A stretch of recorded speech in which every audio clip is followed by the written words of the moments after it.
Hi. So, welcome everybody to today's Careers Insight talk on how to smash an interview in financial services with the wonderful Abi Sorrell. Abi is our curriculum manager for financial services, amongst other things. So, I will pass you on to Abi in just a second. But also wanted to say happy National Careers Week and thank you very much for attending these sessions. And thank you, Abi, for running 3 sessions now on various topics in financial services.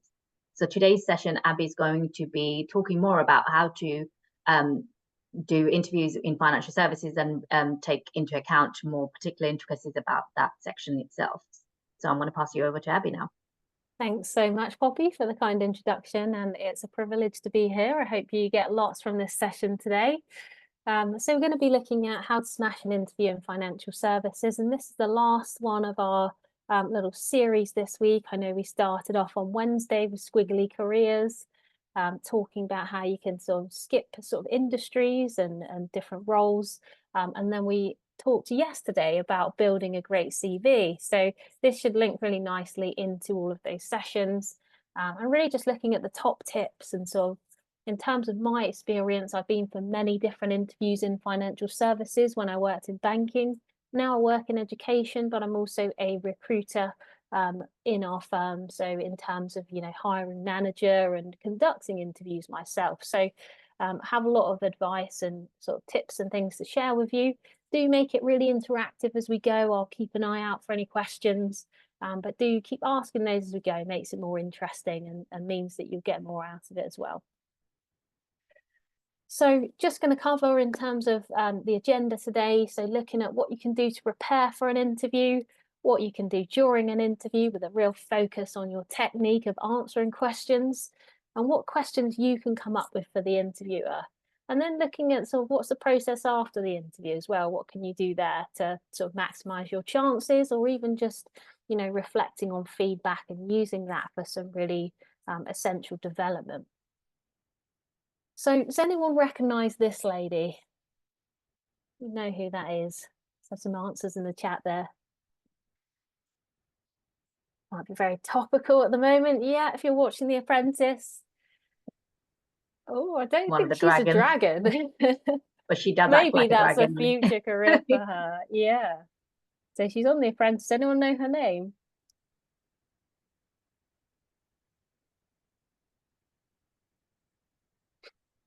Don't. This is Linda Plant. So Linda is one of Lord Sugar's advisors, and she does the very famous interview section, which is going to be coming up soon on the current series of The Apprentice. Now, a few of us, or some of us on this call, might have felt like, the candidates do when they sit in front of Linda. So she's very infamous for her, making them quake in their boots when they sit in front of her to an interview.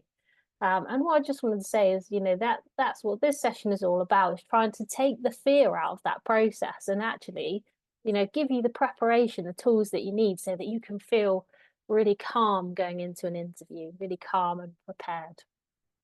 Some of these candidates that sit in front of Linda want the ground to open up there with the sorts of questions that she throws at them. So I think, there's nothing like a bit of preparation. I think sometimes we can be over prepared, which is not so good, but it's about having the right level of preparedness, isn't it, when you're going to go into interviews.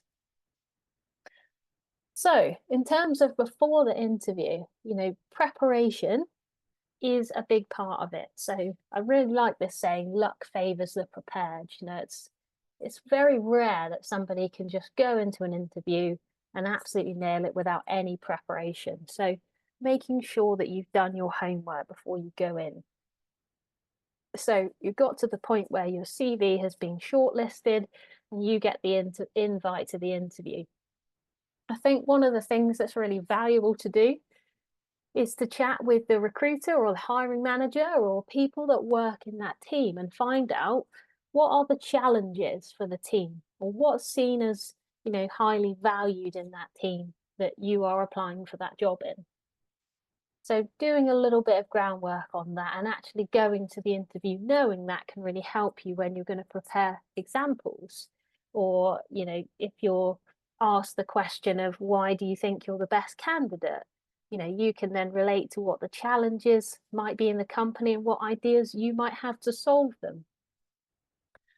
And I think it's really important, before the interview to know what is on your CV. Also to know what's on your LinkedIn profile. Make sure, we talked yesterday, make sure those things match up, that there isn't any differences between the two. Because you could get asked the question of talk me through your CV. So it'd be really good to know what's on there, so that you haven't got to sort of fumble around or try and find your CV.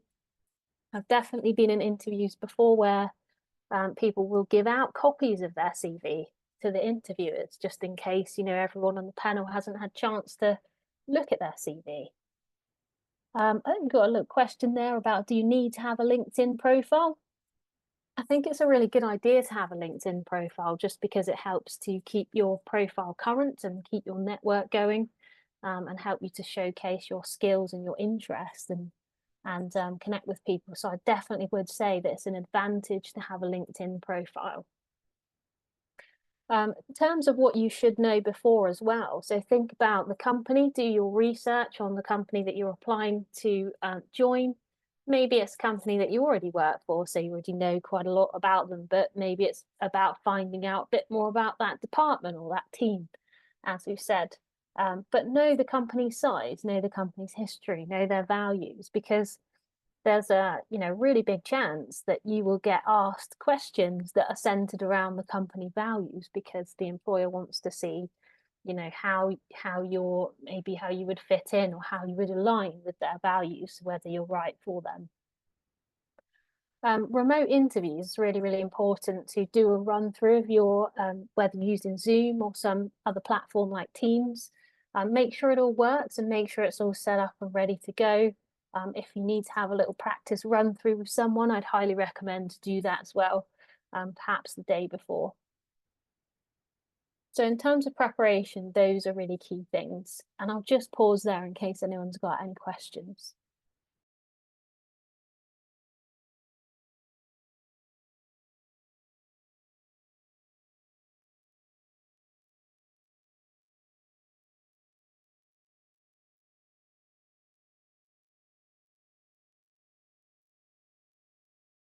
Can't see any questions in the chat, so I'll move on. So looking at sort of during the interview, what can you do? And there's a lot of things that you could do during an interview, but I think this is the most important one.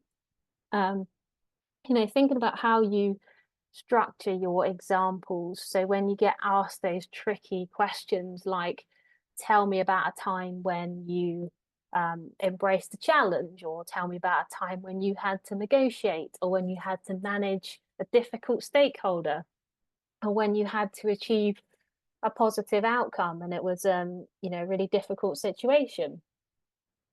So you need to be able to present your answer in this way. And in terms of, how long you should spend on each element of the answer there, you can see the percentages at the bottom. So you need to start with the S, the situation. So your interviewer knows sort of the context of the example, thinking about a time when something happened to you, the situation was, describing the factors that are at play there. And then talk about the task. So actually, what problems did that create that you needed to solve? What part of the problem did you take responsibility for? How did you bring people together? And the action bit. So you notice that that's worth 60% if we're talking about sort of the weighting of the example. You really want to focus on the action the most. So what did you personally do? What responsibility or leadership did you take of that task? And how did you navigate that? And how did you get the results? And that shows, I think, in the action bit, that's where you can relate to the company's values. That's where you can relate to your own skills and your personality and how that sort of came through in that example. And in terms of the result, what outcome did you achieve? And being able to really quantify that. So give the numbers, give the timescales, and be really specific. And I always think there's nothing wrong with taking just one sheet of paper into an interview with you that actually has some different star examples, really, really high level examples. So maybe just some keywords under each of these sections that's going to help you to string together that example. And there's nothing wrong with asking the interviewer to give you a bit of time to pause, to think, to then explain your example. And I really like to always add another R onto this method, and that is for reflection. So what an interviewer will also be interested in is how self-aware somebody is. So what did they learn from the experience that they've just relayed as an example? What did they learn about themselves and other people, perhaps the team that they worked with? You know, how did they then change the way that they might approach those type of situations going forward? So it's really useful to add that reflection piece to kind of demonstrate that sort of self-awareness and that continuous improvement that employers are a big fan of. So I'm just going to pause there in case anyone has any questions about the STAR method, or if anyone wants to sort of share any examples or comments.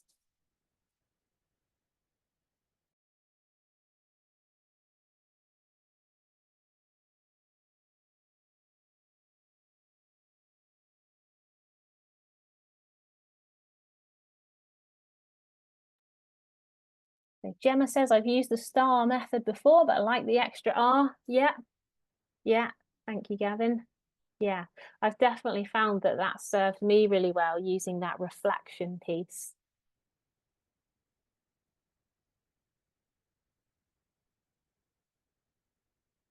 And then Naira is asking, I hope I'm saying your name correctly. Do let me know if I'm not.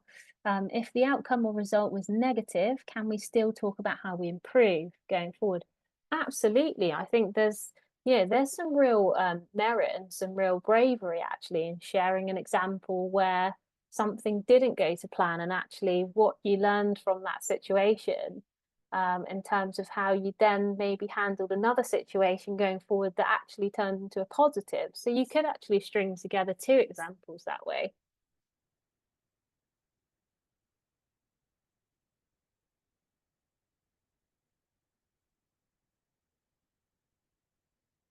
And it might be, some of the best STAR examples that, I've heard of in the past are things where somebody's describing a project that they've maybe taken responsibility for, or they're describing a really tricky situation with a stakeholder where they've come up with a solution and really owned that, and sort of being creative and sort of push that through, and the way that they have brought people together and managed to get a result. And then sometimes when you reflect on those things, they are instrumental into the way that a company might improve its processes or its systems. So somebody's example here may have resulted in a huge change, happening like company wide or department wide, or it might be that they've just had a really big impact on another person and another person's development. These are all really great things to think about.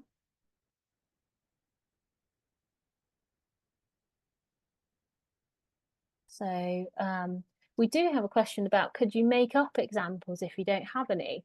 I think it's always good to use realistic examples that you have experienced. And I think if you're struggling to come up with those, you could ask a line manager or somebody that you work with to think of examples where you have really contributed to the team or where you've helped them personally.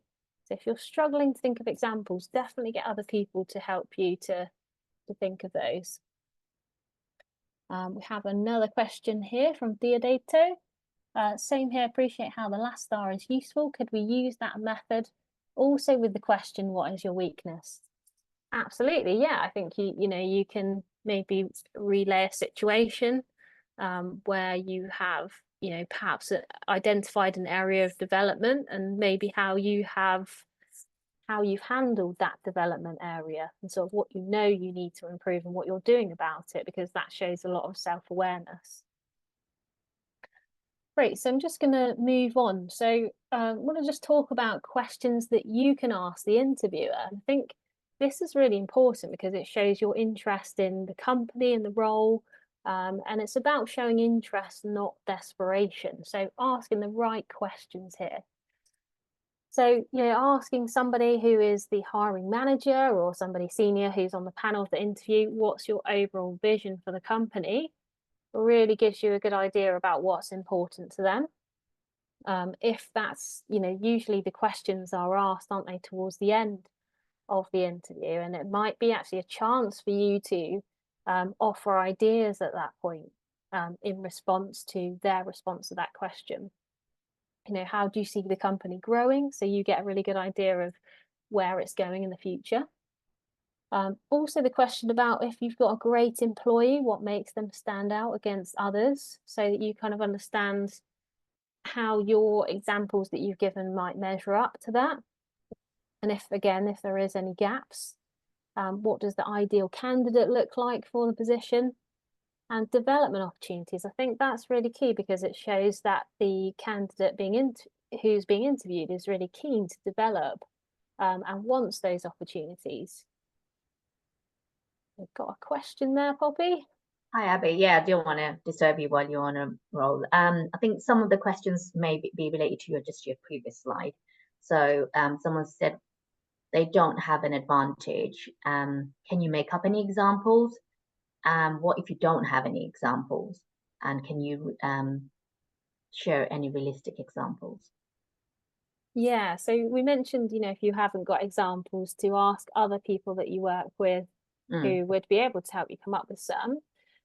In terms of us giving some examples that are good ones, I think if I just jump back to this slide.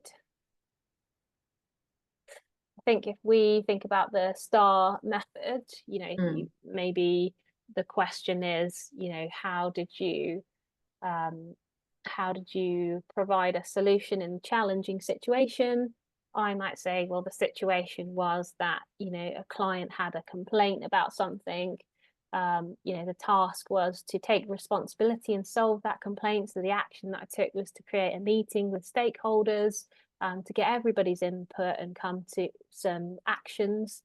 The actions were these things. This is how we, you know, went about you know, putting these actions into place, and these are the results, you know. So we might say, well, you know, we were at a certain pass rate, let's say, with a set of exams, and we went from this low pass rate to this high pass rate, which showed the impact. You know, that was a quantifiable result.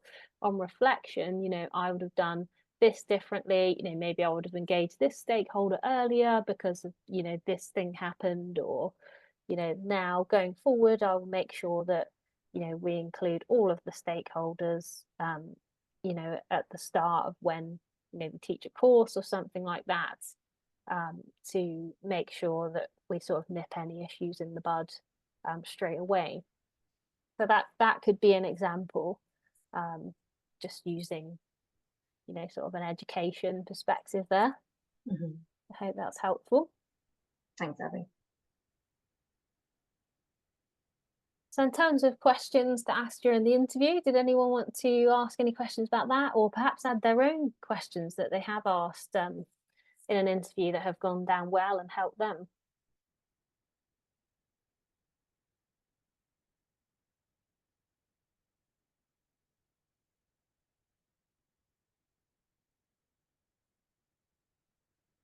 So Freya says, I thought it was interesting to ask how a role has come about. Yeah, is it new? Is it a new role that nobody's ever done before? That's a really good question, isn't it?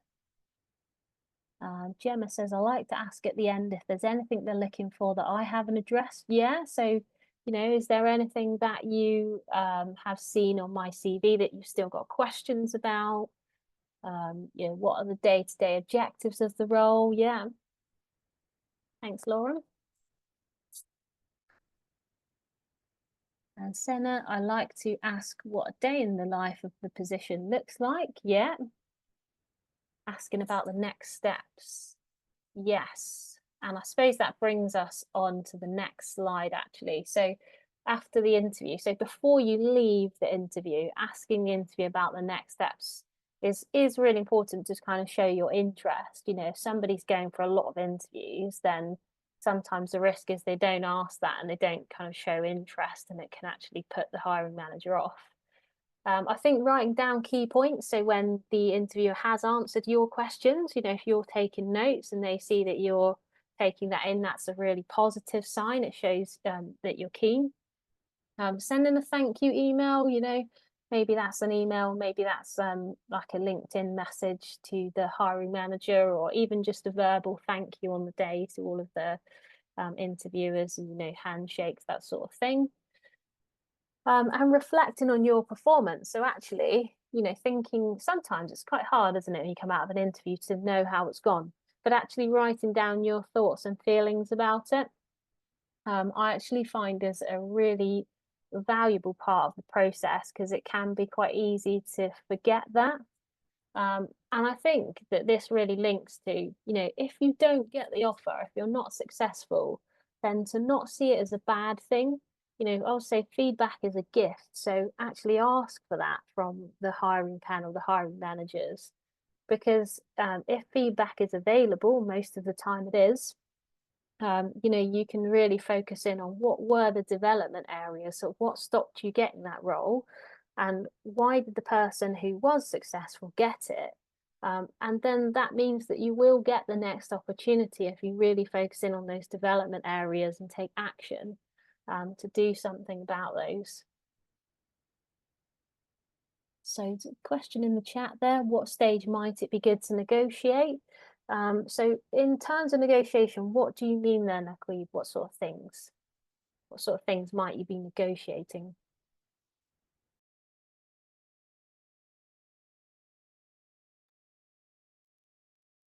Salary, yeah.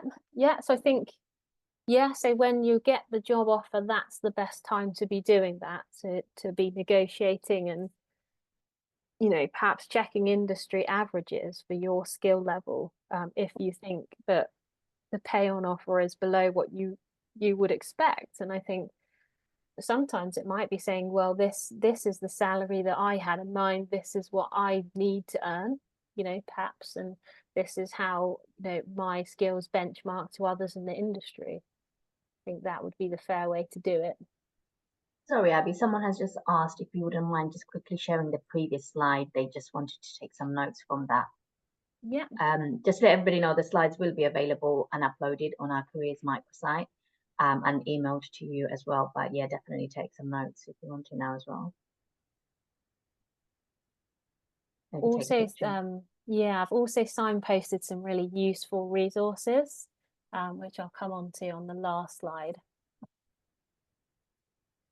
There's some great websites to help you, like the National Careers Service, some of the recruitment sites as well, actually, that have got some great examples of questions and some example answers, because I know today's been, you know, a fairly short session, so it's quite difficult to go through a lot of examples, but definitely the resources will help you.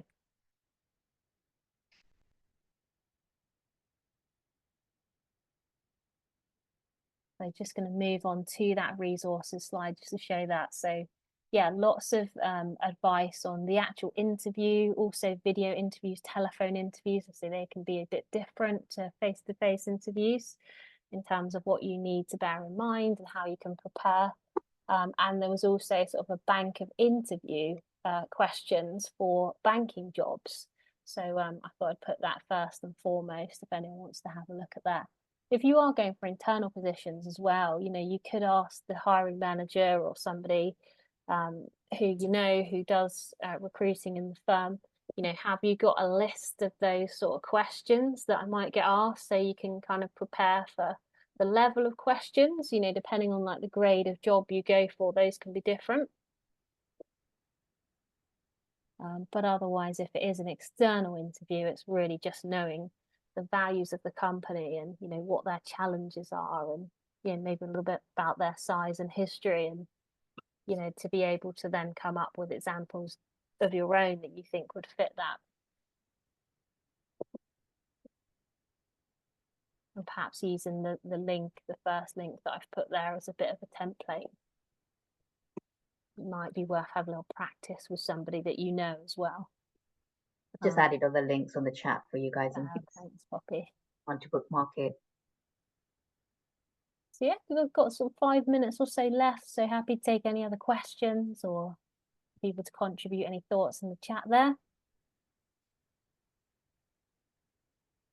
Has anyone had an interview recently, or have they got one coming up? Maybe it's an internal promotion or an external one. Maybe you want some hints and tips from Abi on that.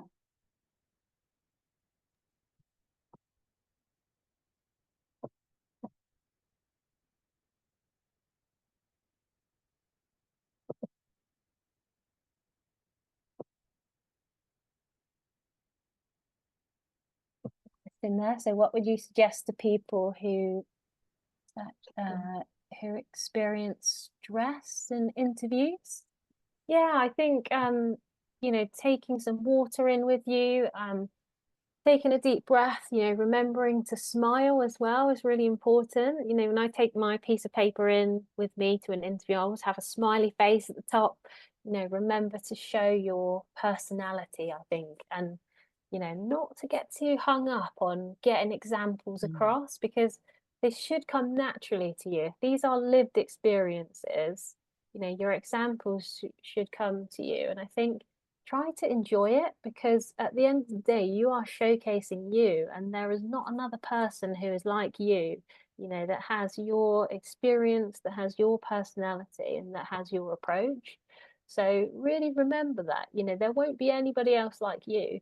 So try not to feel stressed, and try to embrace the opportunity to answer those questions, and you know, sort of see it as a bit of a sort of storytelling experience, I'd say, when you're answering questions, and try to enjoy it and relax, and you know, don't be worried to ask for a bit of extra time when you give an example, so that you don't feel pressured. And I hope that helps. So Lahiba says, is there a difference to how you approach internal interviews to external? Good question, though. It's a really good question, isn't it? I think there shouldn't be. There shouldn't be. It might be easier internally to go to the hiring manager. You might know them already, or you might know someone who knows them. So maybe it's easier to access them in terms of your approach to, you know, preparing for asking them about what their challenges are in their team, or what they expect from someone who's going to do that role successfully. Maybe sometimes in external interviews it's harder to do that. But I absolutely think the preparation in terms of like the star example should be the same. I think one of the questions that comes up quite a lot is when people are asked why they're leaving the current role, and someone's just asked, like, how do they go about answering that? Like, is there a way to answer that without, because maybe they might be quite apprehensive, like, why are you leaving that role? Yeah, so I think the main reason, a lot of the time, the main reason somebody is leaving a role is for development, isn't it? So they want to expand and build on their skills. I always think that's quite a good answer. You know, if they are sort of willing to be stretched and challenged by this role, I don't think you'd ever want to give your previous employer a bad name, because I don't think that, you know, says many positive things about you if you do that, because you do want to come across as professional and pragmatic in an interview. Somebody asks you why you're leaving, you know, usually it's for development reasons, because you want that stretch and challenge, you want that new opportunity. So I think that's the route I'd always go down. Any don'ts on answers to why do you leave your last company? So is there any? Definitely not. I mean, obviously you just mentioned not to say anything negative, but is there like a definitely no? Can you give some specific examples? Language, things maybe. around, yeah, maybe things around like salary as well. Perhaps wouldn't go there. Yeah, just things that just negative things, I think that that wouldn't go there. I think it would focus on the positives and how it would add value to you to be leaving. You know, think about your next steps. On that note, we have reached the end of the session. Thank you very much, Abi, and everybody else who has attended the session. I have added the feedback survey link again for you guys to give us some feedback on the session today. What you've enjoyed, what you would like to hear more about in our July sessions.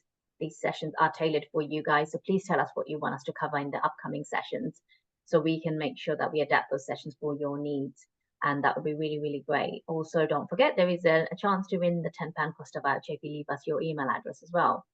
The slides will be shared with you guys, as will the recordings, but they will also be uploaded on our careers microsite. So please do go and visit the site as well. And it's been great to see so many of our financial services learners on this session today. So thanks so much for popping along. Definitely. And there is one more session for level 7. It might not necessarily be applicable to you guys, but if you know anybody else who wants to attend the session, then please do let them know. And then the next ones will be in July. All that's left for me to say is Happy International Women's Day to all the women and all the men, because you know you might have partners and mums and sisters that you'd like to wish to. And thank you very much for attending.